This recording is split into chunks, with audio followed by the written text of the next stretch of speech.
जय जय रघुवीर समर्थ श्रीमता दासबोध दशक 16वा तत्वान्वयाचा समास 8वा आत्माराम निरूपण नाम श्रीराम समर्थ श्रीराम समर्थ।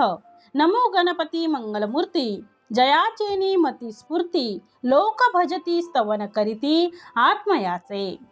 नमो वैखरी वागेश्वरी अभ्यांतरी प्रकाश करी नाना भरोवरी विवरी नाना विद्या। श्रीराम समर्थ।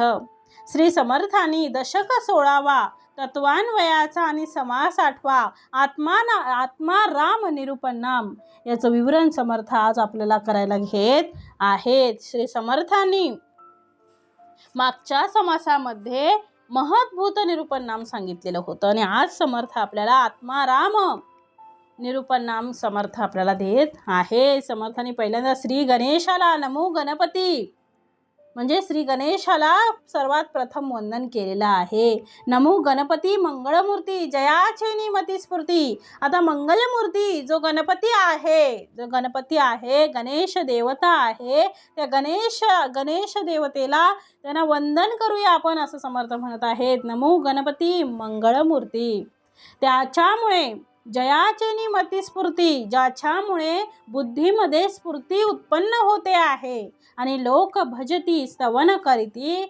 आत्मयाचे।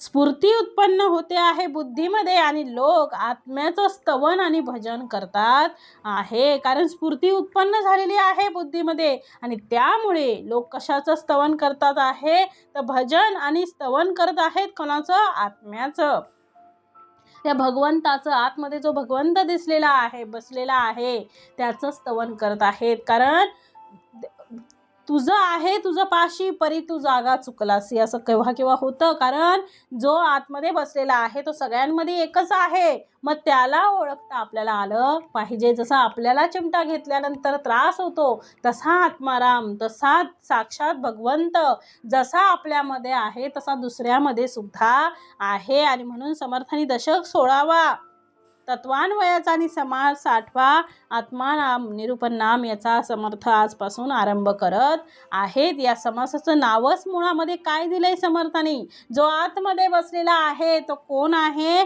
आत्माराम निरूपण दिलेला आहे। मग आत्माराम आहे तो मग मागच्या समासामध्ये महत्भूत निरूपण केलं आणि या समासामध्ये समर्थ या शरीरामध्ये वास करणारा आत्मा म्हणून त्याला काय म्हटलेलं आहे आत्माराम म्हटलेलं आहे। आपल्या शरीरामध्ये तो वास करतो आहे आणि या शरीरामध्ये त्याचं अस्तित्व आहे आणि तो आहे म्हणून हे शरीर चालतं आहे तो आहे म्हणून या शरीराला अस्तित्व आहे या शरीराला चलन आहे या शरीराला महत्त्व आहे या देहाला महत्त्व आहे। आणि तो ज्यावेळी तो जाईल त्यावेळी काय होईल याच्यातून सगळं निघून जाईल या शरीराचा काही मात्र उपयोग नाही। आणि म्हणून समर्थांनी या समासामध्ये याचा समासाचं नावच काय दिलंय आत्माराम। कसा आहे तो आत्माराम आहे आतमध्ये शरीरामध्ये वास करणारा आत्मा आणि म्हणून त्याला आत्माराम म्हटलेलं आहे। आणि ते कशी आहे ती जाणीव आहे ते आपल्याला दिसतं बघा। एखादी गोष्ट जर आपण चुकीची करत असू तर आतून आपला आवाज येतो हे करू नको परंतु काय आहे की आपण कळतं पण आपल्याला वळत नाही। मग आतमध्ये जो बसलेला आहे तो आत्मा आहे जाणीव स्वरूप आहे त्याची जाणीव आपल्याला साक्षात होत असते आणि तो जाणीव करून देत असतो तो आहे म्हणून सगळी जाणीव आहे। मग तो कसा आहे जाणीव स्वरूप आहे ते त्याला मनाची अवस्था आहे आणि म्हणून याचा अभ्यास करता आला पाहिजे। त्या मनाला जाणा त्या आत्मारामाला ओळखा असं सांगण्यासाठी समर्थांनी या संपूर्ण समासाची रचना केलेली आहे। एक संपूर्ण समास समर्थांनी याच्यावर लिहिलेला आहे आणि आत्माराम म्हणजे काय याच्यामध्ये हे सांगितलेलं आहे। आणि त्यासाठी समर्थांनी सर्वप्रथम श्री गणेशाला श्री सरस्वतीला प्रार्थना करतात आहे की अशा प्रकारची मती बुद्धी आम्हाला दे अशा प्रकारची जी मती आहे बुद्धी जी आहे ती आम्हाला तू प्रदान कर ती आम्हाला भगवंता दे जेणेकरून आम्ही त्या आकार आणि नामाच्या पलीकडे जाऊ आणि आम्ही रामामध्ये आपण काय होऊ तल्लीन होऊ आम्ही रामामध्ये त्या राम नामामध्ये आम्ही तल्लीन होऊ। आणि म्हणून आता समर्थ त्याचं सगळं विवरण करत आहे समर्थांनी. म्हणून पहिलीच ओवी म्हटलेली आहे, नमो गणपती मंगळमूर्ती, श्री गणेशाला वंदन केलेलं आहे. जयाचे निमती स्फूर्ती, लोक भजती स्तवन करती आत्मयाचे. मग श्री समर्थांनी श्री गणेशाला प्रार्थना केलेली आहे की जेणेकरून आम्हाला अशा प्रकारची बुद्धी दे, आणि ज्या बुद्धीमुळे आम्हाला काय होईल, आत्मा रामाची आठवण झाली पाहिजे अशी बुद्धी आम्हाला दे, असं श्री गणेशाला वंदन करत आहेत. आणि त्याच्या पुढे समर्थ म्हणतात, नमो वैखरी वागेश्वरी, अभ्यांतरी प्रकाश करी, नाना भरोवरी विवरी नाना विद्या. मग आता समर्थांनी माता सरस्वतीला प्रार्थना केलेली आहे. नामो वैखरी, वैखरीवर कोण बसलेली आहे, वाणीवर आपल्या कोण आहे, नमो वैखरी वागेश्वरी. नंतर वाणी रूपी वागेश्वरीला नमन केलेला आहे समर्थांनी. काय म्हटलंय, नमो वैखरी वागेश्वरी, अभ्यांतरी प्रकाश करी, तिच्या कृपेने अंतरात प्रकाश पडतो आहे. नाना भरोवरी विवरी नाना विद्या, आणि तिच्यामुळे नाना विद्या नाना प्रकारे विवरण करून स्पष्ट केल्या जातात आहे. आणि म्हणून समर्थांनी माता सरस्वतीला प्रार्थना केलेली आहे. माता सरस्वती आम्हाला मती प्रकाश देते आहे, आणि तिला काय म्हटलेलं आहे, वागेश्वरी असं तिला म्हटलेलं आहे. आणि याबरोबर प्रभू रामचंद्रांचं नामस्मरण करा. म्हणून सकळ जनामध्ये नाम, राम नाम उत्तमोत्तम. या रामचंद्रांच्या नामाचा जप प्रत्यक्ष चंद्रमुनींनी केलेला आहे, म्हणजे भगवान शंकरांनी केला, आणि हे आपणा सर्वांना ज्ञात आहे. म्हणून समर्थ म्हणतात आहे, चंद्रमौळी पावला, श्रम जाऊनी विश्राम, श्रम जाऊनी विश्राम. प्रत्यक्ष चंद्रमौळी म्हणजे भगवान शंकराला मिळाली. समुद्रातून निघालेल्या त्या हलाहल नावाच्या विषातून भगवंतांना त्रास झाला, आणि त्यांनी ते पोटात न जाता कशात ठेवलं, कंठात ठेवलं, आणि म्हणून ते काय झाले, निळकंठ झाले. आणि जेव्हा नारदांनी त्यांना सांगितलं की सगळ्यांना विश्रांती मिळावी, असं जगाच्या पाठीवर फक्त एकच नाम आहे, आणि ते म्हणजे राम आहे. त्या अगोदर सगळे उपचार करून झाले. डोक्यावर चंद्र धरला होता, तो शीतल आहे म्हणून प्रत्यक्ष गंगेला पाचारण केलं, तिला धारण केलं. गळ्यामध्ये सर्प भुजंग बांधले, अंगाला भस्म लावले, अंगाला चंदन लावलं, पण दाह काही केल्या थांबत नव्हता. एवढा तो हलाहल नावाचं विष त्यांनी म्हणजे ग्रहण केलं होतं, आणि ते पोटात जाऊ नये म्हणून कंठात धरलेलं होतं. परंतु त्याची जी दाहकता होती ती काही केल्या शांत होत नव्हती. त्या गंगेच्या पाण्याने सुद्धा नाही, सर्प गळ्यात भुजंग बांधले तरी सुद्धा नाही, अंगाला चंदन लावलं, भस्म लावलं तरी सुद्धा नाही, डोक्यावर चंद्र धरला, कारण हे सगळं थंड असतं, पण ते नाही झालं. तेव्हा संतांच्या वचनाप्रमाणे प्रत्यक्ष चंद्रमौळीने श्रीरामचंद्रांचं नाम घेतलं. श्रीराम जय राम जय जय राम, श्रीराम जय राम जय जय राम. या मंत्राने समर्थ म्हणतात, प्रत्यक्ष चंद्रमौळी शांत झाला, त्याचं विष उतरलं, आणि मग अशा प्रकारचं सगळ्या जगाला पावन करणारं नाम आम्ही जपलं पाहिजे. म्हणून श्री समर्थ त्या श्रीरामांना आत्मा राम असा शब्द वापरतात आहे. ते श्रीराम आमच्या अंतरी आहेत, म्हणून ते कोण आहेत, आत्मा राम. आणि म्हणूनच समासाचं नाव आहे आत्मा राम निरूपण नाम. कसं आहे, आतमध्ये कोण आहे, आत्मा राम बसलेला आहे. आणि म्हणून समर्थ म्हणतात आहे, सकळ जनामध्ये नाम, राम नाम उत्तमोत्तम, श्रम जाऊनी विश्राम, चंद्रमौळी पावला. म्हणजे सर्व लोकात राम नाम हे सर्व नामात उत्तमोत्तम आहे. श्रीराम नामांच्या प्रभावाने चंद्रमौळी शंकरांचा क्षीण नाहीसा होऊन त्यांना विश्राम प्राप्त झाला. म्हणून म्हटलंय, सकळ जनामध्ये नाम, सगळ्या जगामध्ये श्रेष्ठ नाम आहे राम नाम, आणि ते उत्तमोत्तम आहे. श्रम जाऊन विश्राम, कष्ट सगळे जाऊन विश्राम म्हणजे शांती मिळाली, आणि कोण पावला, चंद्रमौळी पावला. आणि म्हणून पुढे समर्थ म्हणतात, नामाचा महिमा थोर, रूप कैसे उत्तरोत्तर, परात्पर परमेश्वर त्रैलोक्य धरता.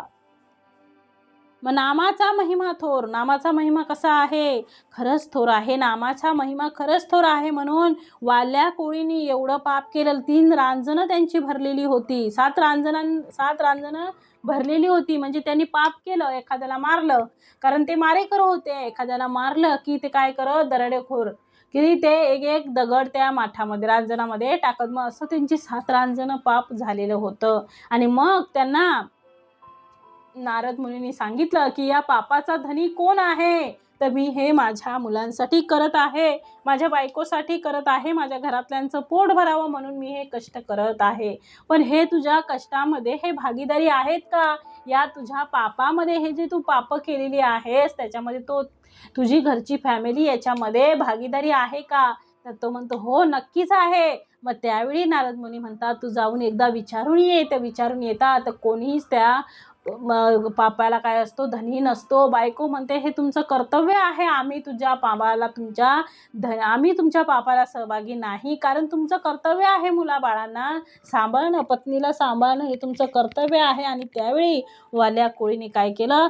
नारद मुनींना विचारलं आता या पापाचं प्रायश्चित्त मी कसं करू? तर राम नाम जप कर. परंतु राम हे नाम त्यांना यायचं नाही, म्हणून मरा मरा मरा मरा मरा मरा मरा असं मरा मरा उलट नामस्मरण करायला सांगितलं. आणि परापासून पच्छंतीपर्यंत, परेपासून वैखरीपर्यंत ते नाम, परेमध्ये त्यांनी एवढं अंतःकरणाने एवढं म्हणजे त्यांनी एवढी उपासना केली, एवढी केली की वरती त्यांच्या पूर्ण अंगावरती वारूळ चढलं तरी सुद्धा त्यांना शुद्ध नव्हती. एवढे ते रामनामामध्ये दंग झाले. आणि तेच वाल्मिकी शेवटी फुले जाऊन त्यांनी काय लिहिलं? रामायण लिहिलं. म्हणजे समर्थ म्हणतात रामनामामध्ये केवढी ताकद आहे बघा.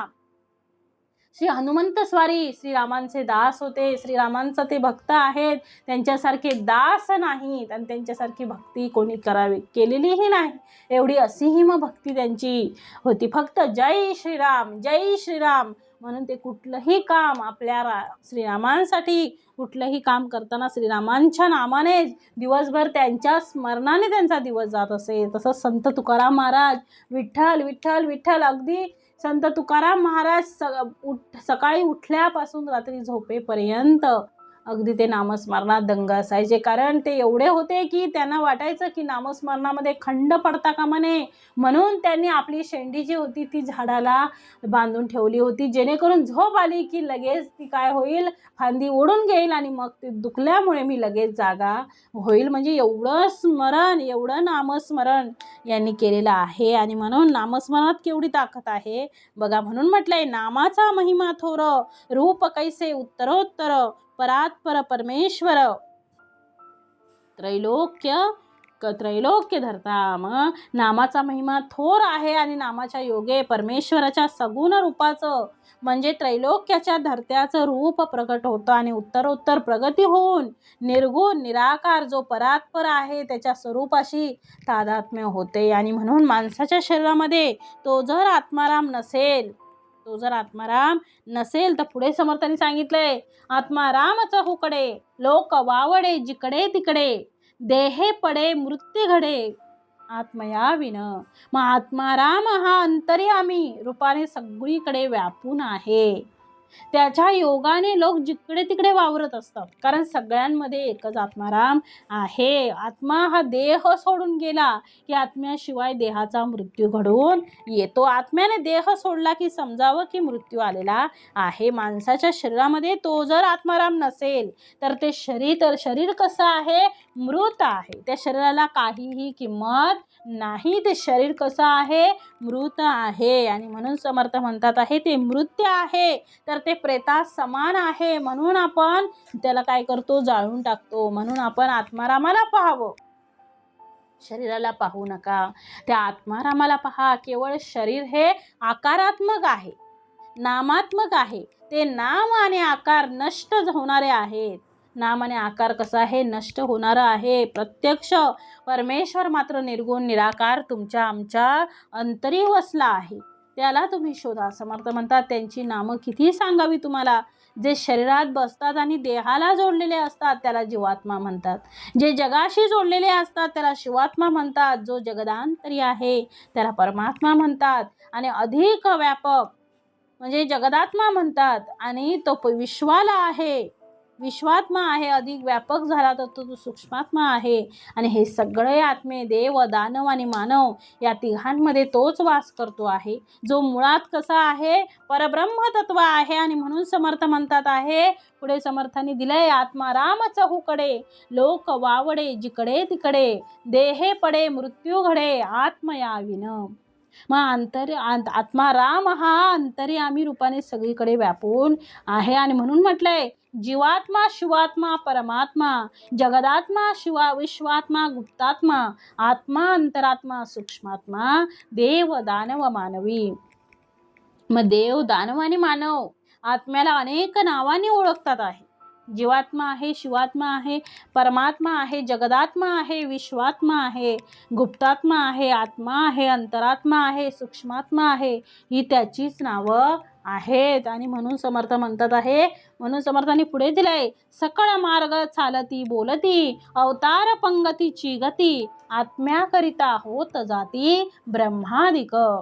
मग आता समर्थांनी सांगितलंय, आत्म्याकरिता होत जाती ब्रह्मादिक, म्हणजे अंतरात्म्यामुळे जगातील सर्व मार्ग चालतात आहे, सर्व मार्ग चालती बोलती, चालतात आहे, बोलतात आहे. अवतार पंगतीची गती, नाना अवतारांची मालिका, त्यांचं कार्य हे कोणामुळे घडतं आहे, तर एका आत्म्यामुळे घडून येतं आहे. आत्म्याकरिता होत जाती ब्रह्मादिक. मग ब्रह्मादिक देव आत्म्यामुळेच येतात आणि जातात आहे. म्हणून समर्थांनी म्हटलंय, सकळ मार्ग चालती बोलती, अवतार पंगतीची गती, आत्म्याकरिता होत जाती ब्रह्मादिक. म्हणजे ब्रह्मा, विष्णू आणि महेश हे सुद्धा त्यांच्या अंतरी बसलेला जो आत्मा आहे, तो आत्मा सर्वत्र वास करतो आहे.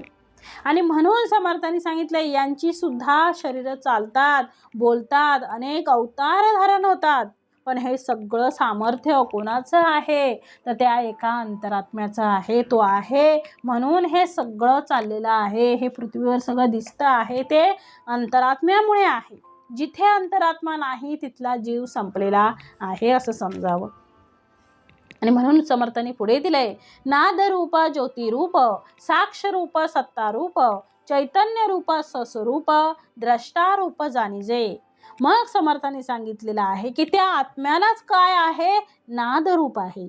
नादरूप ज्योतिरूप, ज्योतिरूप आहे. साक्षरूप सत्तारूप, साक्षरूप आहे, सत्तारूप आहे. चैतन्य रूप सस्वरूप, मग चैतन्य रूप आहे, स्वस्वरूप आहे. द्रष्टारूप जाणीजे, मग द्रष्टारूप म्हणून जाणतात आहे. आणि म्हणून म्हटलंय, हा आत्मा कसा आहे, हा आत्मा कसा आहे, नादरूप आहे, ज्योतिरूप आहे, साक्षी रूप आहे, सत्तारूप आहे, चैतन्य रूप आहे, स्वस्वरूप आणि द्रष्टारूप आहे. अशा प्रकारची याची जाणीव आहे. आणि तो जाणीवेच्या रूपाने सर्वत्र वास करतो आहे.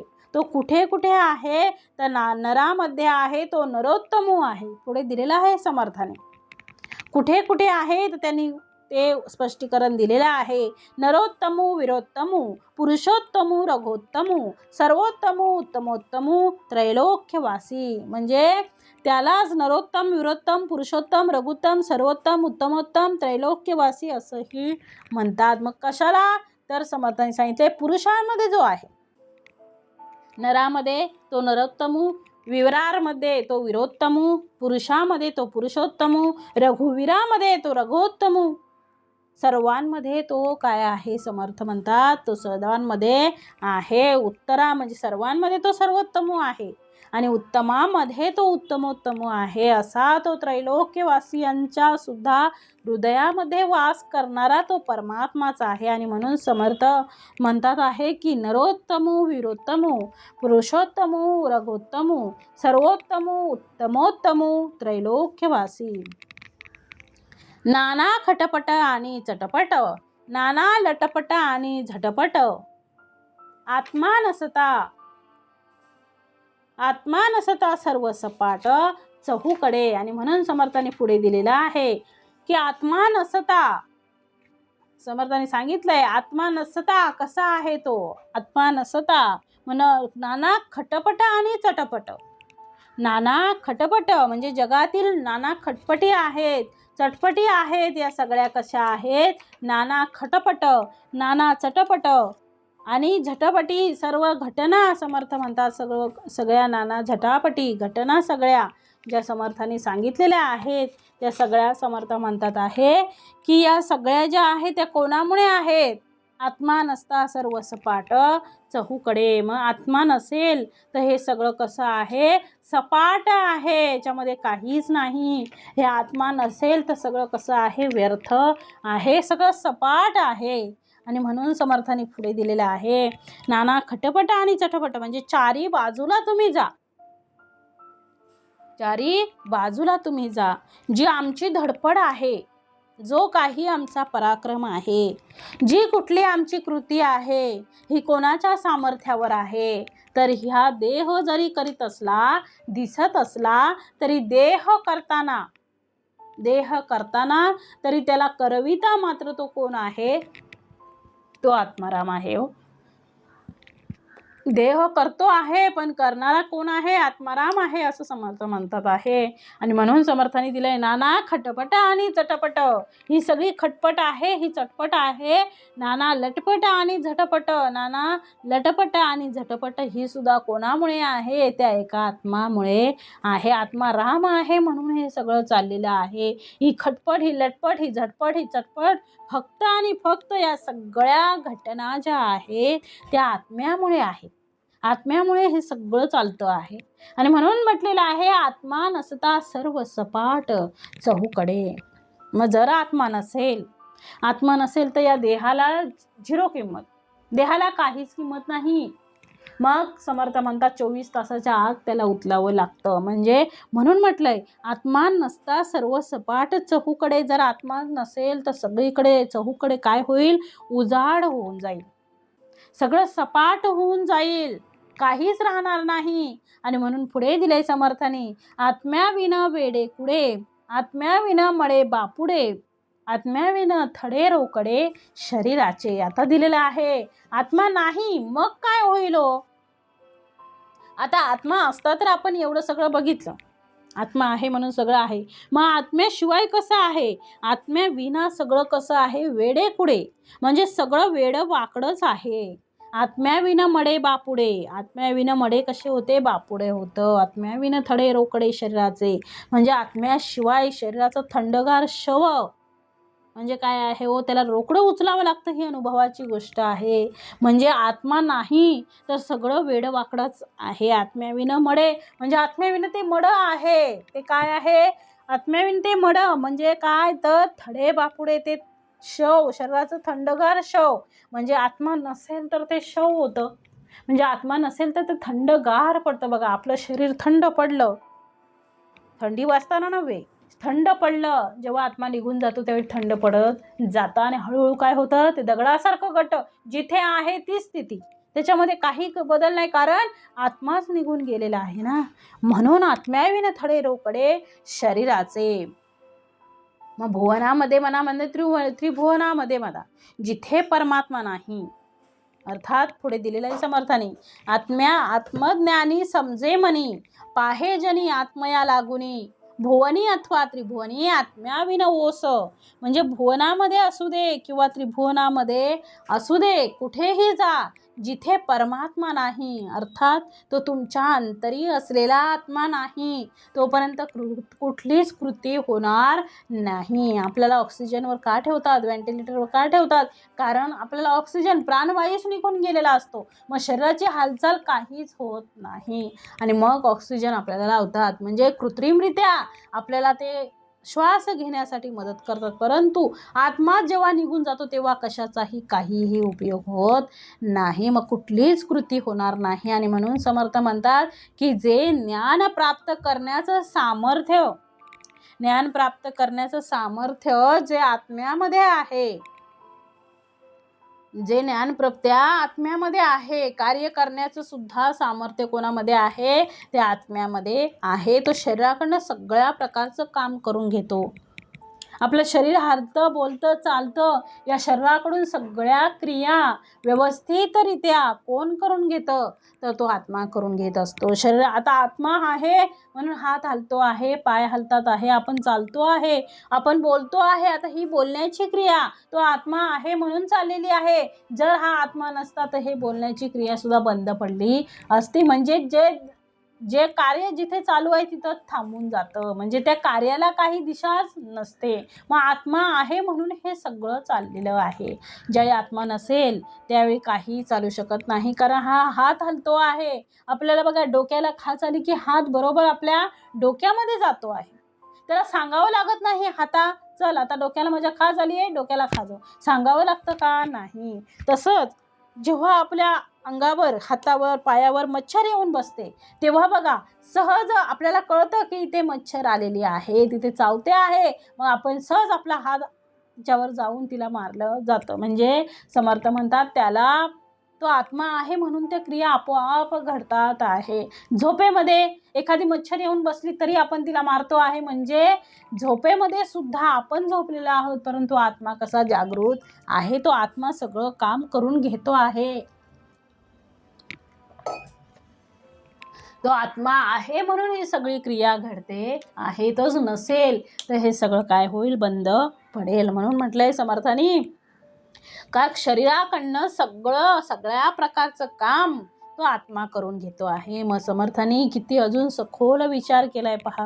समर्थांनी सगळ्या बारीकातल्या बारीक गोष्टी दिलेल्या आहे. प्रत्येक समाज एका विषयावरती एक पूर्ण समाज त्यांनी दिलेला आहे, जेणेकरून ते आपल्याला कळावं, आपल्याला समजावं आणि आपण त्याचा अभ्यास करावा.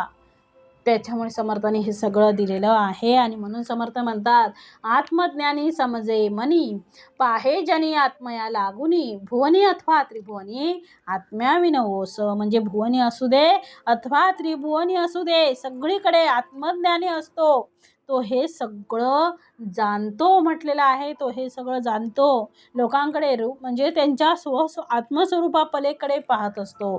घरात झालेला असो, भुवनात आत्म्याशिवाय सगळं कसं आहे? ओसच आहे. आणि म्हणून म्हटलंय समर्थांनी पुढे परम सुंदर आणि चतुर, जाणे सकळ सारासार, आत्म्याविन अंधकार उभय लोकी. मग परम सुंदर आणि चतुर परमात्मा कसा आहे? कसा परम सुंदर आणि चतुर आहे. आणि तो सगळं काय होतो? चतुर, जाणे सकळ सारासार, तो विवेकाने सगळं जाणतो आहे. आत्म्याशिवाय इहलोकी आणि परलोकी सगळा कसा आहे? अंधकारच पसरतो आहे. म्हणून म्हटलंय परम सुंदर आणि चतुर, जाणे सकळ सारासार, आत्म्याविन अंधकार उभय लोकी. म्हणजे एखादा माणूस किंवा एखादी स्त्री सुंदर असो किंवा चतुर असो, समर्थांनी सांगितलंय एखादा माणूस किंवा एखादी स्त्री सुंदर असो वा चतुर असते, परंतु समर्थ म्हणतात ते चातुर्य, परम सुंदर आणि चतुर, ते जे चातुर्य आहे, ते जे सौंदर्य आहे, तो सारासार विचार हे सगळं जाणणारा, त्याच्या अंतरी असणारा तो आत्मा आहे. आता तो आत्मा आहे म्हणून ती चतुर आहे. तो चतुर आहे, त्याला कळतं आहे कुठल्या वेळी काय करावं, हा प्रसंग आला तर काय करावं, या प्रसंगाला कसं तोंड द्यावं. मग हे चातुर्य आहे. हे कशामुळे आहे? त्या आत्म्यामुळे आहे. त्याच्या अंतरी असणारा तो आत्मा आहे. ते बाहेरचं दिसणारं ते शरीर नाही हो. शरीराच्या आतमध्ये तो आत्मा बसलेला आहे, जो सगळ्यांमध्ये वास करतो आहे. जो माझ्यामध्ये आहे, तो दुसऱ्यामध्येही आहे, प्राण्यांमध्ये आहे, पक्ष्यांमध्ये आहे, माणसांमध्ये आहे, सगळ्यामध्ये तो वास करतो आहे. मग शरीराचं सामर्थ्य ते नाही आहे, ते कोणाचं सामर्थ्य आहे? हे आपल्याला वाटतं तो देह चालतो, ते शरीर चालतंय, पण नाही, त्या आत्म्याशिवाय सगळं व्यर्थ आहे. कारण आपल्याला माहीत आहे ज्या आत्मा आहे म्हणून हे शरीर आहे. कारण जेव्हा आत्मा निघून जातो तेव्हा हे शरीर निर्जीव का होतं? त्याने चालावं ना. जर त्याच्यात आत्मा जर करत नसेल तर त्याने चालावं, नाही चालू शकत, नाही काही करू शकत. कारण त्याच्यामध्ये आत्मा आहे म्हणून हे सगळं चालतं बोलतं आहे. आत्मा नसेल तर हे सगळं कसं आहे? व्यर्थ आहे. हे फक्त आणि फक्त कोणाचं सामर्थ्य आहे? त्या फक्त एका भगवंताचं, त्या आत्म्याचं सामर्थ्य आहे. आणि म्हणून समर्थांनी पुढे दिलंय सर्वांगी सीद सावध, नाना भेद नाना वेद, नाना खेद आणि आनंद तेनेची करिता. आता समर्थाने सांगितलंय की अंतरात्मा आहे सर्वांगी सिद्ध सावध, म्हणजे अंतरात्मा जो आहे तो सर्वांगाने परिपूर्ण असून तो कसा आहे, सिद्ध आहे आणि कसा आहे, सावधही असतो. आणि त्याच्यामुळेच समर्थ म्हणतात नाना भेद, नाना वेद, नाना खेद आणि आनंद तेनेची करिता. मग त्याच्यामुळेच नाना भेद आहे, नाना वेद आहे, नाना खेद आहेत आणि नाना प्रकारचा आनंद यांचा अनुभव कोणामुळे येतो, त्या एका आत्म्यामुळे येतो. कारण आत्मा नसेल तर याचा काहीच अनुभव घेता येत नाही. आणि म्हणून समर्थांनी म्हटलेलं आहे की म्हणून पुढे दिलंय रंक अथवा ब्रह्मादिक एकची चालवी अनेक, पाहावा नित्यानित्य विवेक कोणी एक. समर्थांनी खूप सुंदर असं उदाहरण दिलंय, रंक अथवा ब्रह्मादिक.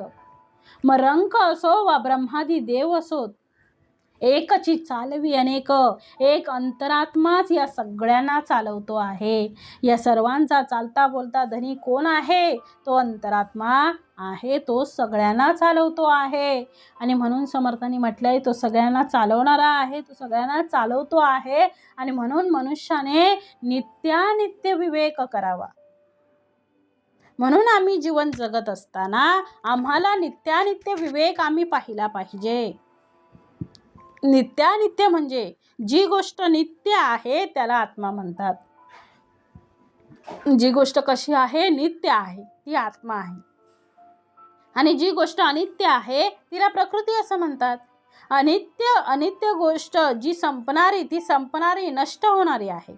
आणि नित्य गोष्ट आहे ती तुमच्या हृदयी बसलेला जो आत्माराम आहे त्याचा विचार करा असं समर्थ म्हणतात आहे. आणि म्हणून समर्थांनी म्हटलंय रंक अथवा ब्रह्मादिक एकची चालवी अनेक, पाहावा नित्यानित्य विवेक कोणी एक. म्हणजे त्या मनुष्याने नित्यानित्य विवेक करावा, कारण त्याने ते जाणावं. कारण रंक असो ब्रह्मादिक देव असो, गरीब श्रीमंत त्याच्यामध्ये काही बघत नाहीत, सगळे समान, त्या आत्म्याला सगळे समान आहेत.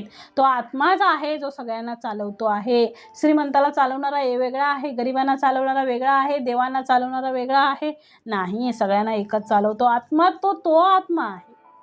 मग आत्म्यामुळे हे सगळं चाललेलं आहे. आणि म्हणून म्हटलेलं आहे समर्थाने, ज्याचे घरी पद्मिनी नारी, आत्मा तवरी आवडी धरी, आत्मा गेली अशरीरी तेज कैचे.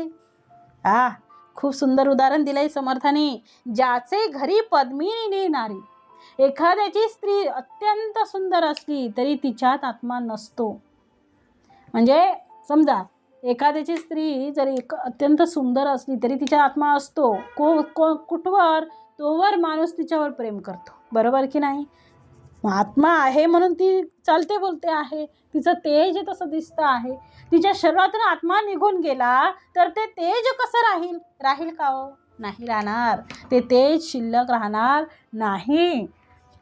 ते तेज शिल्लक तरी कसं राहील. म्हणून समर्थांनी म्हटलं घरी सुंदर स्त्री आहे तोपर्यंत तिच्याशी तो प्रेम करतो, जोपर्यंत ती सुंदर नारी घरी आहे तोपर्यंत. पण त्या स्त्रीच्या अंतरी असलेला जो आत्मा आहे, त्या स्त्रीच्या अंतरी असलेला तो आत्मा आहे, तो जर निघून गेला तर त्याचं सुंदर दिसणाऱ्या पद्मिनी स्त्रीचं शरीर जे आहे ते मृत होऊन जातं. आणि त्यामध्ये कुठलंही चैतन्य राहत नाही, कुठलंही तेज राहत नाही.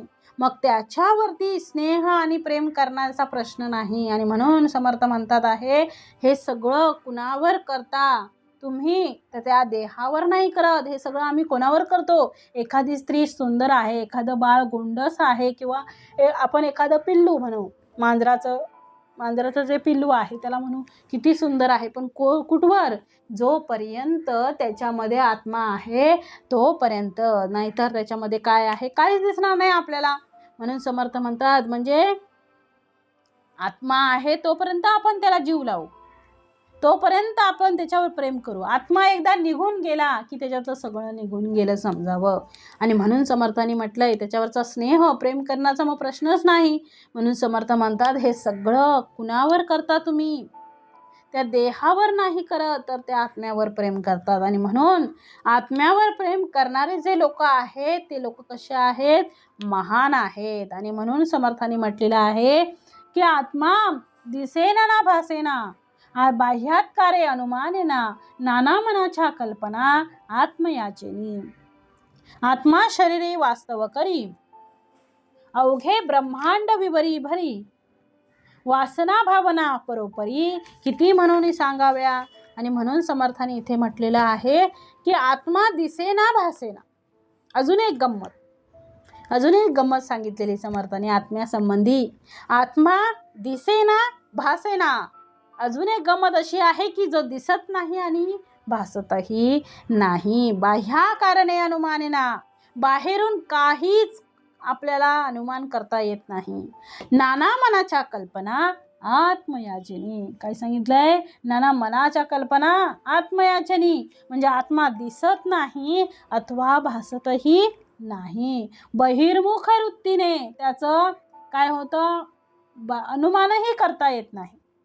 आणि मनात येणाऱ्या ज्या नाना कल्पना आहे त्या आत्म्यामुळेच येत असतात.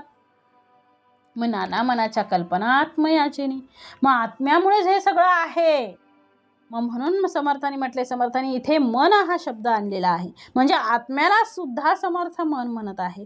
कारण मन हे चहूकडे फिरते आणि ते शरीरामध्ये राहते.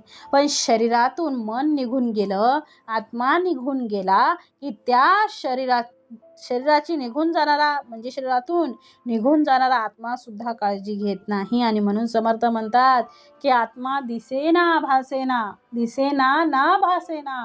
बाह्यात्कारे अनुमानेना नाना मनाच्या कल्पना आत्मयाचेनी. पुढे समर्थ म्हणतात आत्मा शरीरी वास्तव करी अवघे ब्रह्मांड विवरी भरी. वासना भावना परोपरी किती म्हणून सांगाव्या. इथे समर्थाने सांगितलंय की त्याच्या वासना भावना किती म्हणून सांगाव्या.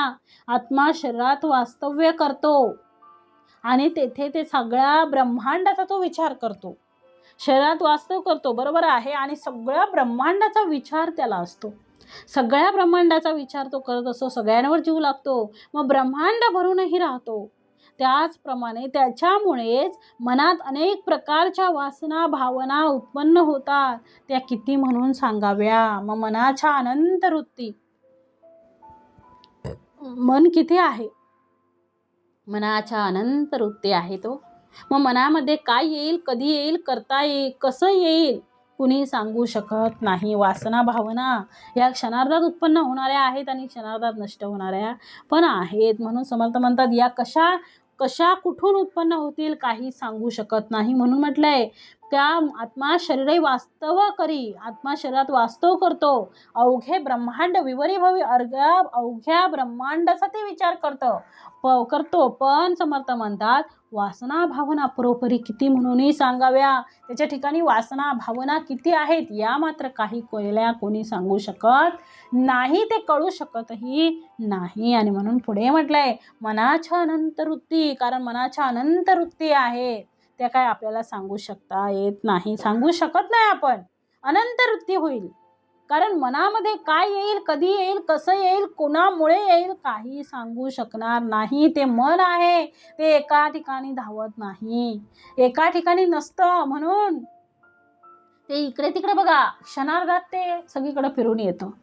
जिथे जायचं नसतं तिथे कल्पनेने ते जाऊन येतं. म्हणजे मन कसं आहे? स्थिर नाही आहे मनाच्या. म्हणून म्हटलंय समर्थाने मनाच्या अनंत वृत्ती अनंत कल्पना धरिती अनंत प्राणी सांगो किती अंतर त्यांचे. मग मनाच्या अनंत वृत्ती असतात. मग मनात अनंत कल्पना उत्पन्न होतात. जगात अनंत प्राणी आहेत. त्यांचे अंतरंग कसे आपल्याला सांगता येईल? ते सांगूच शकत नाही आपण. कारण कल्पना अनंत उठतात. अनंत प्राणीही आहेत. अंतरंग त्यांचे कसे काय आपण सांगू शकतो? नाही सांगू शकत. त्यांचं आपल्याला अंतरंग सांगता येणार नाही. म्हणून मनाच्या अनंत वृत्ती अनंत कल्पना आहेत आणि अनंत प्राणी सांगू किती अंतर त्यांचे. कसं म्हणून सांगू, किती म्हणून सांगू ते सांगू शकत नाहीत. आणि म्हणून समर्थाने पुढे दिलंय मनाच्या अनंत वृत्ती अनंत कल्पना धरिती अनंत प्राणी सांगो किती अंतर त्यांचे. अनंत राजकारणे धरती कुबुद्धी अनंत राजकारणे धरणे कुबुद्धी सुबुद्धी विवरणे कळवणे दने चुकावणे प्राणी मात्रांशी. मग माणूस जे जे काही करतो अनंत राजकारणे धरणे कुबुद्धी सुबुद्धी विवरणे आता समर्थ म्हणतात की माणूस जे जे काही करतो आहे त्यामध्ये कधी राजकारण करतो, कधी त्याच्याकडे कुबुद्धी येते, कधी त्याच्याकडे सुबुद्धी येते, सद्बुद्धी येते, कधी कोणाला तो फसवतो, कधी तो स्वतः फसतो, कधी कोणाला चुकवतो, कधी कोणाला मारतो, अनंत प्रकारचे विचार करतो. अनंत प्रकारचे विचार त्याच्या मनामध्ये असतात, अनंत प्रकारचे, ते आपण सांगू शकत नाही. मग समर्थ म्हणतात हे सगळं करण्याचं सामर्थ्य कोणाचं आहे? कोणाचं सामर्थ्य आहे? चांगलेही करतो, वाईटही करतो. मग चांगलंही मनात येतं, वाईटही येतं, पण हे सगळं सामर्थ्य कोणाचं आहे? तर आपल्या अंतरी असलेल्या त्या आत्मारामाचं ते सामर्थ्य आहे, त्या मनाचं ते सामर्थ्य आहे. आणि म्हणून समर्थ म्हणतात आहे की अनंत राजकारणे धरणे, कुबुद्धी सुबुद्धी विवरणे, कळो नेदने चुकावणे प्राणी मात्रासी. मग मनुष्य अनंत राजकारण करत असतो, राजकारण करतो, धरतो पण आणि सोडतो पण. कुबुद्धी आणि सुबुद्धी त्यांचं विवरण करतो, कधी कुबुद्धी येते, कधी सुबुद्धी येते. मग आपले अंतरंग कुणाला कळून देतो? कुणासच तो कळून देत नाही. कोणास तो चुकवतो आहे, याप्रमाणे प्राणी मात्र कोणास फसवतो आहे. हे प्राणी मात्र अंतरात्म्याच्या सहाय्याने अनेक गोष्टी करतात आहे. याला साक्षीदार आत्मा आहे, म्हणजे अंतरात्मा आहे. त्या अंतरात्म्यामुळेच हे सगळं चाललेलं आहे. म्हणजे तो अंतरात्मा सांगत नाही हे वाईट आहे, तो सांगतो हे वाईट आहे, करू नका, तरी सुद्धा बघा मनातून एखादा आवाज येत असतो एखादी वाईट कृत्य आपण करताना. मग तसंच समर्थ म्हणतात अंतरात्म्याच्या सहाय्याने अनेक गोष्टी करतो, काही वाईट करतो, काही चांगल्या करतो. आणि म्हणून समर्थांनी पुढे दिलेलं आहे की हे कोणाचं सामर्थ्य आहे? त्या आपल्या अंतरी असलेल्या त्या आत्मारामाचं हे सामर्थ्य आहे, त्या मनाचं हे सामर्थ्य आहे. आणि म्हणून समर्थांनी म्हटलंय अनंत राजकारणे धरणे, कुबुद्धी सुबुद्धी विवरणे, कळो नेदने चुकावणे प्राणी मात्रांसी. एकास एक जपती टपती, एकास एक खुपती लपती, शत्रुपणाची स्थिती गती चहूकडे. मग एकास एक जपती टपती, कुणी कुणाला जपत असतात, तर कुणी कुणाला काय करत असतात? मारायला टपलेले असतात. कुणी कुणाला खपवतात, तर कुणी कुणाला लपून राहतात. अशा प्रकारची शत्रुत्वाची भावना आहे ती चहूकडे दिसून येते, म्हणजे सगळीकडं ती दिसून येतं. म्हणजे शत्रुपणाची जी स्थिती आहे, कोण जपतं, कोण टपतं, कोण खुपतं, कोण लपतं, मग हे सगळं आहे ते समर्थ म्हणतात कोणाच्या सहाय्याने आहे. आणि म्हणून समर्थाने ते दिलेलं आहे की अंतरात्माच्या सहाय्याने अनेक गोष्टी करत आहे. ही शत्रुत्वाची भावना चहूकडे आपल्याला दिसून येते आहे. आणि म्हणून म्हटलंय एकास एक जपती टपती, एकास एक खपती लपती, शत्रुपणाची स्थिती गती चहूकडे. पृथ्वीमध्ये परोपरी, एकास एक सिंतरी, कित्येक भक्त परोपरी परोपकार करीती.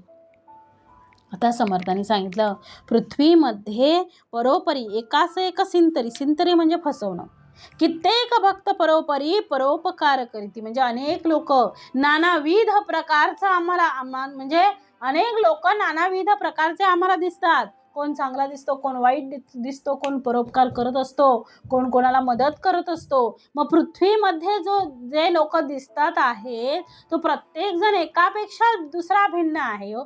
सगळे एकसारखे नाही आहेत. एका घरामध्ये बघा, एकाच आईच्या उदरामध्ये जन्मलेली 4 मुलं, एकाच आईच्या उदरामध्ये जन्मलेली 4 मुलं, ही 4 मुलं चारांचाही स्वभाव वेगवेगळा असतो. एखाद्याला वेगळं आवडतं, दुसऱ्याला दुसरं आवडतं, तिसऱ्याला तिसरं आवडतं, चौथ्याला या तिघांनाही आवडत नाही किंवा आवडतं, असं असतं. म्हणजे प्रत्येकाचं कसं आहे, प्रत्येक माणूस हा दुसऱ्या माणसापेक्षा वेगळा आहे. सगळी माणसं सारखी नाहीत. एक माणूस वेगळा आहे त्याच्यापेक्षा दुसरा भिन्न आहे, म्हणजे अशी ही जी सगळी आहेत ती सगळी भिन्न भिन्न आहेत. आणि म्हणून समर्थांनी इथे दिलेलं आहे की एकापेक्षा दुसरा भिन्न आहे. मग जितक्या प्रकृती तितक्या भिन्न भिन्न आहे.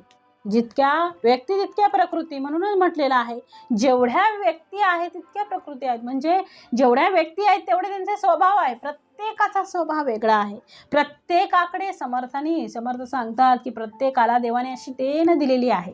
प्रत्येकाकडे काहीतरी स्वभाव गुण, काहीतरी असा गुण आहे जो चांगला आहे, सगळ्यात श्रेष्ठ आहे, जो दुसऱ्याकडे नाही. वाईट गुण आहेत, सगळ्यांकडेच आहेत, कोणाकडे वाईट गुण नाहीत असं नाही. वाईट गुणही आहेत, चांगले गुण आहेत, पण आपण त्यांचा विकास कसा करतो त्याच्यावर आहे. मग चांगले गुण आपण किती प्रगट करतो, वाईट गुण किती प्रगट करतो याच्यावर आहे. अंतर्मन चांगलं असेल तर ते मुखावर पण चांगलंच येणार आणि दिसायला पण चांगलंच दिसणार. जर अंतर्मनच जर तुमचं बरबटलेलं आहे, अंतरामध्ये जर तुमच्या खूप चुकीच्या गोष्टी आहेत किंवा दुसऱ्याबद्दल दुस्वास आहे, कटकारस्थान आहे, दुसऱ्याची जी प्रगती आहे ती तुम्हाला मनामध्ये खुपते आहे, तसं जर असेल तर माणूसही तसाच असेल हो. म्हणून समर्थांनी सांगितलंय प्रत्येकाची, म्हणजे जसा माणूस आहे तशी त्याची वेगवेगळे असं त्याचे गुण आहेत. म्हणजे व्यक्ती तितक्या प्रकृती आहे आणि तुम्हाला दिसतं आहे ती भिन्नता शरीरामध्ये आहे, परंतु आपल्याला दिसतं हे शरीर वेगवेगळे, कोण उंच आहे, कोण बुटका आहे, कोण मध्यम आहे, कोण गोरा आहे, कोण सावळा आहे, कोण समर्थ म्हणतात आहे. म्हणजे प्रत्येकाचं शरीर रचना वेगवेगळी आहे, आकार वेगळा, रूप वेगळा, रंग वेगळा, म्हणजे प्रत्येकजण वेगवेगळा आहे. म्हणजे ती भिन्नता कशामध्ये आहे? ती भिन्नता शरीरामध्ये आहे. ती भिन्नता कशामध्ये आहे? शरीरामध्ये आहे. मग समर्थ म्हणतात आहे परंतु त्यांच्या अंतरी असणाऱ्या आत्मारामामध्ये कुठलीही भिन्नता नाही, कारण सगळ्यांमध्ये आत्माराम एकच आहे. तो आत्माराम म्हणजे भगवंत एकच वसलेला आहे आणि म्हणून म्हटलेलं आहे समर्थाने एक आत्मा अनंत भेद. एक आत्मा आहे आणि अनंत भेद आहे, कारण त्याचं रूप अलग आहे. आणि म्हणून म्हटलंय समर्थांनी पुढे देहे परत्वे घेती स्वाद. देह परत्वे घेती स्वाद, आत्मा ठाईचा अभेद. देह परत्वे घेती स्वाद, आत्मा ठाईचा अभेद भेदही धरी. आणि म्हणून म्हटलेलं आहे या पृथ्वी तलावर कुणी कुणाला फसवीत असतो, तर कित्येक भक्त असे असतात की ते नाना प्रकारे परोपकार करीत असतात. म्हणजे एखादा फसवतो परंतु 4 जणे चांगलं करणारं असतात किंवा 4 फसवणारे असतात, एखादा चांगला असतो. म्हणजे एकाने चांगलं केलं म्हणून सगळेच चांगलं करत नाहीत, कोणतरी वाईट करत असतो. आणि वाईट सगळ्यांनीच केलं म्हणून सगळेच वाईट करत नाही, कोणीतरी चांगला असतो. आणि म्हणून म्हटले समर्थांनी की या पृथ्वीवर कुणी कुणाला फसवतो, कोण दुसरा एखादा असा भक्त आहे की परोपकार करत असतो.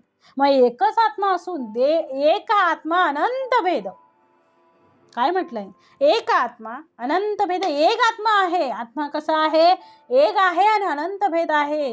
म्हणजे एकच आत्मा असून देहा परत्वे नाना भेद उत्पन्न होतात आहे. एकच आत्मा आहे पण देह वेगवेगळे आहेत ना, म्हणून नाना देह उत्पन्न झाले आणि निरनिराळ्या प्रकारचे फलभोग भोगावे लागतात आहे. एक आत्मा अनंत भेद देहे परत्वे घेती स्वाद. म्हणजे प्रत्येक त्या निरनिराळ्या प्रकारचे, त्याच्यामुळेच जे भेद आहेत व्यक्तींमध्ये, जे भेद आहे त्याच्यामुळे नाना प्रकारचे भोग भोगावे लागतात, फलभोग भोगावे लागतात आहे. आणि म्हणून म्हटलंय आत्मा एक आत्मा अनंत भेद देहे परत्वे घेती स्वाद, आत्मा ठाईचा अभेद भेद ही धरी. म्हणजे आत्मा ठाईचा अभेद, आत्मा खरं तर आपल्या परीनं अभेदच आहे. कसा आहे हो? आत्मा आपल्या परीनं अभेदच आहे, पण तो भेद करतो आहे असं आपल्याला वाटतं आहे, पण तसं करत नाही. मग आत्मा ठाईचा अभेद आहे आणि म्हणून तो उपवरी असलेल्या आकारामध्ये आम्हाला भेद दिसतो आहे. तो भेद टाका असं समर्थ म्हणतात आहे. जसं मुंगीला साखर आवडतं तर तीच गोष्ट सगळ्यांना आवडते, सगळ्यांना आवडेल असं सांगता येत नाही. बघा, एखाद्याला गोड आवडतं, एखाद्याची गोड खाण्याची आवड असते, परंतु त्याला गुलाबजामुन आवडतं, पुरणपोळी आवडते, पण मिठाई म्हणजे एकदम खूप गोड जसं की म्हैसूरची कापं आहे ते नाही आवडत. किंवा एखादा म्हणतो की मला हे नाही आवडत, ते नाही आवडत. म्हणजे प्रत्येकाची आवड निवड वेगवेगळी आहे. एखाद्याला तिखट आवडतं, एखाद्याला गोड आवडतं. कोणाला एखादा गोडही खाऊ शकतो, तिखटही खाऊ शकतो. एखादा म्हणतो नाही मला जास्त गोड आवडत नाही किंवा मला जास्त तिखट आवडत नाही. प्रत्येकाचा भेद वेगवेगळा, प्रत्येकाचं आवड निवड वेगवेगळी आहे, प्रत्येकाची आवड वेगळी आहे. मग जर एखादा किडा असेल तर तो साखरेवर बसणार नाही, माशी असेल तर ती गुळावर बसेल, शेणातला किडा असेल तर तो शेणात जाईल, वाघ असेल तर गाईच्या मागे लागेल, गाय असेल तर गाय असेल तर गवत खाईल, वासरू असेल तर दूध पिईल. आणि प्रत्येकाच्या शरीरात असलेला आत्मा हा कोणत्या शरीरात आहे त्या गुणदोषानुसार त्याची आवडीनिवडी अवलंबून असतात. म्हणजे कोणामध्ये तो आहे, प्राण्यांमध्ये असेल तर त्याच्या आवडीनिवडी वेगळ्या, माणसामध्ये असेल तर आवडीनिवडी वेगळ्या, कीटकांमध्ये असेल तर आवडीनिवडी वेगळ्या, पक्ष्यांमध्ये असेल तर आवडीनिवडी वेगळ्या. म्हणजे प्रत्येकाच्या त्याच्या गुणदोषानुसार, जे त्याला शरीर मिळालेलं आहे त्याच्या गुणदोषानुसार त्याच्या आवडीनिवडी अवलंबून असतात. आणि म्हणून समर्थांनी म्हटलंय, जसं आमच्या घरामध्ये जर 6 माणसं असतील तर त्या 6ही माणसांचे वेगवेगळे विचार असतात. बघा, कधीतरी त्यांचे विचार पटतात, पण त्याच्यामधला एखाद दुसरा असतो ज्याचे विचार पटत नाही. म्हणजे 6ही माणसं एकसारखी आहेत का? नाही. आपल्या म्हणजे हाताची जी बोटं आहेत 5 किंवा 10 बोटं, एक दुसऱ्या 5 बोटं आहेत ते एक दुसऱ्यासारखं नाही. म्हणजे 5 बोटं 5 प्रकारची आहे, 5 प्रकारच्या वेगवेगळ्या आवडी आहेत. म्हणजे तसं 6 जणांच्या 6 वेगवेगळ्या आवडी, त्यांचे रंग, रूप, गोडी, वागण्याची पद्धत, बोलण्याची पद्धत सगळ्यांची भिन्न भिन्न आहे. सगळ्यांच्या आवडीनिवडी एकच असू शकत नाहीत. म्हणून आपण म्हणतो 5ही बोटं सारखी नसतात. याचाच अर्थ समर्थ म्हणतात व्यक्ती तितक्या प्रकृती. आणि म्हणून समर्थ म्हणत आहेत की प्रकृती भिन्नता जरी असेल तरी त्याच्या अंतरी असलेलं जे चैतन्य आहे, काय म्हटलंय, त्याच्या अंतरी असलेलं जे चैतन्य आहे आत्मा रामरूपी, ते मात्र काय आहे, एक आहे. ते किती म्हणून सांगावे, किती म्हणून ते सांगावं. आणि म्हणून समर्थांनी पुढे दिलेला आहे, पुरुषास स्त्री पाहिजे, स्त्रीस पुरुष पाहिजे, नवरीस नवरी पाहिजे, हे तो घडेना. काय म्हटलंय, हे तो घडेना. म्हणजे समर्थांनी सांगितलंय की एकाच आत्मा देहापरत्वे वेगवेगळा सांगितलंय वरती, उत्पन्न होतात, मग निरनिराळ्या प्रकारचे फल भोगावे लागतात. मग आत्मा खरं तर आपल्या परीने अभेदच आहे, पण भेद करतो असं वाटतं. तसंच पुरुषाला स्त्री पाहिजे असते, स्त्रीला पुरुष हवा असतो, नवरीला नवरीच पाहिजे असं तर घडत नाही ना. म्हणून म्हटलंय नवरीच नवरी पाहिजे, हे तो घडेना, मात्र पुरुषास स्त्री पाहिजे आणि स्त्रीस पुरुष पाहिजे. म्हणजे नवरीला नवरी असं कधी घडत नाही. म्हणून पुढे दिले समर्थाने, पुरुषाचा जीव स्त्रियांच्या जीवी, पुरुषाचा जीव स्त्रियाची जीवी, ऐसी नाही उठा ठेवी, विषय सुखाची गोवी, तेथे भेद आहे. काय म्हटलंय, पण पुरुषांचा तो जीव स्त्रियांच्या जीवी असा भेद तर करताच येत नाही. विषय सुखाच्या बाबतीत मात्र कसं आहे, दिले समर्थ. म्हणून समर्थ म्हणतात पुरुषाला स्त्रियांची गोडी वाटते, स्त्रीला पुरुषाची वाटते असं म्हणू नका. त्यांच्या शरीरानुसार त्यांची गोडी जी आहे ती गोडी, म्हणजे स्त्री पुरुष हा भेद नाही आहे, त्याच्या शरीराचा तो गुणधर्म आहे, त्याच्यानुसार त्या गुणानुसार तो आवडीनिवडी शोधतो आहे. परंतु समर्थ म्हणतात त्यांच्या अंतरी असलेला जो परमात्मा आहे, काय सांगितलंय, त्यांच्या अंतरी असलेला जो परमात्मा आहे तो एक आहे, विषय दोघांकडे आहे आणि विषय दोघेही भोगतात आहे. म्हणून समर्थ म्हणतात आहे की ज्या प्राण्यास जो आहार तेथेची होती, ज्या प्राण्यास जो आहार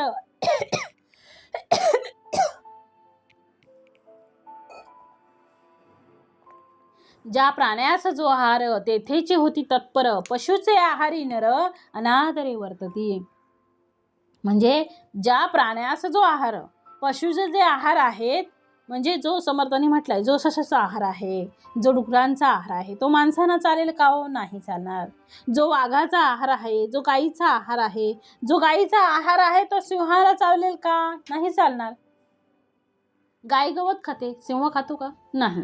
मग सिंहाचा आहार माणसाला चालेल का? नाही. माणसाचा आहार जसं आपण म्हणतो तसं सशाला चालेल का? म्हणजे काही प्रमाणात ते गाजर वगैरे खातात, परंतु समर्थ म्हणतात आता ससा गवत खातो किंवा वाघ म्हणा, सिंह म्हणा किंवा हत्ती म्हणा, त्यांचे आहार माणसाला चालतील का? नाही चालणार. म्हणजे जो कुत्र्याचा आहार आहे तो इतर प्राण्यांना चालेल का? हो. मग प्राणी, व्यक्ती, माणसं बदलले की आहार बदलला. म्हणजे प्रत्येकामध्ये भेद आहे. माणसं बदलली की आहार बदलतो. आणि म्हणून म्हटलेलं आहे समर्थांनी, आहार भेद कशामुळे आहे? हा जो भेद दिलेला आहे समर्थाने, हा जो भेद दिलेला आहे तो कशामुळे आहे? तर आहार बदलला. मग कोणामुळे बदलला? तर देहभेदामुळे. कारण देह त्यांचा वेगळा आहे. सिंह हा देह वेगळा आहे, वाघ हा देह वेगळा आहे, माणूस हा देह वेगळा आहे, पक्षी एखादा कबूतर कावळा याचा आहार वेगळा आहे. म्हणजे देहभेदामुळे आहार बदल. आहार भेद कोणामुळे आहे? तर फक्त देहभेदामुळेच आहे. आणि म्हणून पुढे म्हटलंय, आहार भेद देहभेद, गुप्त प्रगट उदंड भेद, तैसाची जाणावा आनंद वेगळाला. मग कसं म्हटलंय? तसं देह आणि अंतरात्मा, आहार भेद देहभेद, मग देहभेदामुळे आहार भेद आला. गुप्त प्रगट उदंड भेद, तैसाची जाणावा आनंद वेगळाला. म्हणजे ज्या ज्या देहामध्ये तो वास करतो त्याच्या देहाला त्या विषयाचा तो आनंद आहे. म्हणून प्रत्येकाचा आनंद भिन्न आहे. बघा, प्रत्येकाचा आनंद भिन्न आहे.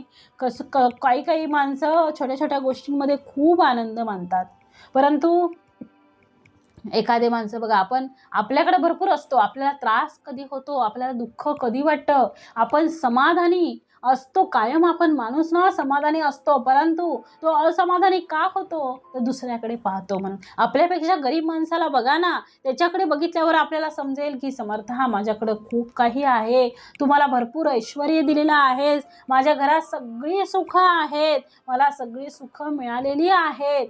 मग समर्थ म्हणतात, ज्यावेळी आपण आपल्यापेक्षा श्रेष्ठ माणसांना बघतो, आपल्यापेक्षा जास्त, म्हणजे ती फिरायला जातात किंवा अजून काहीतरी, त्यांनी हे घेतलं ते घेतलं, मग तिने हे एवढं घातलं तेवढं घातलं, त्याचं असं झालं तसं झालं, मग तुम्ही दुसऱ्याकडे ज्यावेळी बघता त्यावेळी आपण एकमेकांची तुलना करतो की ते माझ्याकडे नाही, परंतु तुझ्याकडे जे आहे ते तिच्याकडे पण नाही आहे, ते त्याच्याकडे पण नाही आहे. तुझी समाधानी झोप घेतोस आहे ते कदाचित त्याच्याकडे नाही आहे, त्याच्याकडे एवढं आहे की त्याला झोपच येत नाही, झोपेच्या गोळ्या खाव्या लागत आहे. तसं आहे. म्हणजे दुसऱ्याकडे बघून आपला त्रास होतो आहे. समाधानी राहायला शिका, कारण समाधानी राहिला तर हे जीवन सुख, समृद्धी आणि आनंदाने भरून जाईल. कारण परमेश्वराने खूप दिलेलं आहे, आमच्या लायकीपेक्षा आम्हाला दिलेलं आहे, समर्थाने भरपूर दिलेलं आहे, आणि कायम त्यांचे आपण ऋणी राहिलो पाहिजे. हे समर्था, तुम्ही मला भरपूर ऐश्वर्य, माझ्या घरात सगळी सुख, माझा नवरा, मुलं मुली सगळे खूप आनंदाने आहेत, माझं जीवन तुम्ही खूप सुंदर केलेलं आहे, आणि असं तुमच्या नामस्मरणामध्ये, तुमच्या स्मरणामध्ये, तुमच्या उपासनेमध्ये माझ्या शेवटचा क्षणही तुमच्या उपासनेमध्ये जावा, आणि शेवटच्या श्वासापर्यंत माझ्याकडून तुम्ही नामस्मरण करून घ्यावं, उपासना करून घ्यावी, आणि माझ्या संपूर्ण कुटुंबाला तुमच्या चरणी बसवावं, असं निवेदन आपलं कायम असलं पाहिजे. आपण त्याचे ऋणी असलो पाहिजे, कारण त्यांनी आपल्याला भरभरून दिलेले आहेत. 2 हात 2 पाय, एवढा चांगला देह, उत्तमाचा देहही आपल्याला दिलेला आहे. मग आपल्यात काहीच कमी नाही. उगाच दुसऱ्याचं बघून आपल्याकडे जे आहे ते त्याच्यावर लक्ष न देता आपल्याकडे जे नाही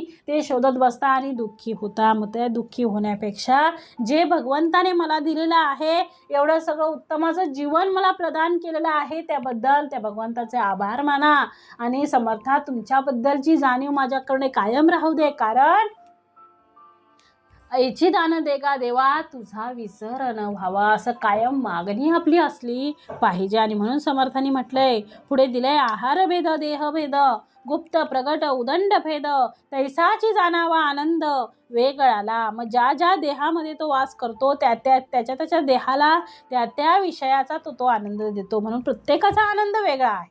कोणाला काय आवडेल, कोणाला काय आवडेल काही सांगता येत नाही. आणि म्हणून पुढे म्हटलंय समर्थांनी, सिंधू भूगर्भीची निरे, त्या निरामधील शरीरे, आवर्ण दकाची जळचरे, अत्यंत मोठी. म्हणजे समुद्रातील पाणी, काय म्हटलंय समर्थांनी, समुद्रातील पाणी आणि भूगर्भातील पाणी, या पाण्यामध्येही प्राणी असतात. मग आवर्णदकातील जलचर प्राणी तर कसे असतात? आवर्णदकातील प्राणी, जलचर प्राणी अत्यंत मोठे असतात. मग सागराचं पाणी आणि जमिनीचं पाणी, त्या निरामधील शरीरे, आवर्णदकाची जलचरे, अत्यंत मोठी. म्हणून म्हटलंय, सूक्ष्म दृष्टी आणिता मना, शरीराचा अंत लागेना, मातो अंतरात्मा अनुमाना, कैसा येतो. मग सूक्ष्म दृष्टीने जरी मनाशी विचार केला तर आपल्या स्वतःच्या शरीराचाही अंत आपल्याला लागत नाही. मग समर्थ म्हणतात, अत्यंत सूक्ष्म असा जो अंतरात्मा आहे त्याचं अनुमान कसं काय करता येईल? आणि म्हणून म्हटलंय, त्या निरामधील निरी शरीरे, आवर्णदकाची जळचरे, अत्यंत मोठी. सूक्ष्म दृष्टी आणि मना, शरीराचा अंत लागेना, मातो अंतरात्मा अनुमाना, कैसा येतो. मग देहात्मयोग शोधून पाहिला, तेने काही अनुमानला, स्थूळ सूक्ष्माचा गलबला गथा गोवी. मग देह आणि आत्मा यांच्या संयोगासंबंधी शोध घेण्याचा प्रयत्न केला तर अंतरात्म्यासंबंधी काहीसं अनुमान करता येते. पण समर्थ म्हणतात की देह स्थूल आणि आत्मा सूक्ष्म आहे, त्यामुळे त्या स्थूल सूक्ष्माच्या गुंतागुंतीमुळे मोठा गोंधळ उडतो. आणि म्हणून म्हटलंय समर्थांनी, गथा गोवी उगवाव्य कारणे, केली नाना निरूपणे, अंतरात्मा कृपाळूपणे, बहुता मुखे बोलिला. म्हणजे अशा प्रकारे समर्थ सांगतात की हा जो गुंता आहे तो उलगडावा म्हणून अनेकांनी अनेक प्रकारे निरूपणे केलेली आहे.